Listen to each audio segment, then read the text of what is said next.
बदकिस्मती से ये जो फ़ैसले आए हैं अदालत उज़्मा की तरफ से, ये फ़ैसले जो है वो तसलसल अगर इनका आप जोड़ के देखें तो देखें कि जब हुकूमती रेफरेंस की जो है वो बहस हो रही थी सुप्रीम कोर्ट में, तो उस वक्त चीफ़ जस्टिस ऑफ पाकिस्तान ने बड़ा वाज़ेह तौर पे कहा कि ये कैसे हो सकता है कि वोट डाला जाए और फिर गिना ना जाए।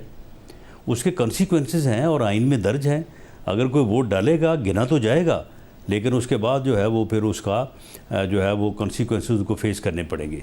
इसीलिए जब हमने अदम एतमाद को में वोट आउट किया पिछली हुकूमत को या इमरान ख़ान को, तो उस वक्त हमारे पास वोट कास्ट करवाने का और उनके गिने जाने का ऑप्शन था, जबकि रेफरेंस उस वक्त पेंडिंग था।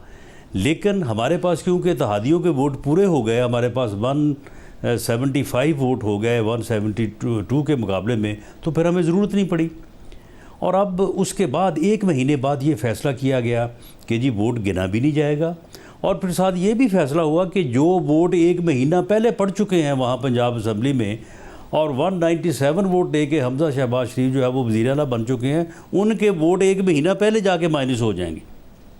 और वो फिर माइनस किए गए क्योंकि हेड ऑफ़ द पार्टी की इंस्ट्रक्शन थी और पार्टी के सेक्रेटरी जनरल ने लिख के दिया था। अब उसके फिर 1 महीना बाद जो है वो कहते हैं कि जी हेड ऑफ़ पार्टी जो है उसकी तो कोई औकात ही नहीं है, इसकी तो कोई हैसियत ही नहीं है, यहाँ पे तो पार्लिमानी पार्टी है।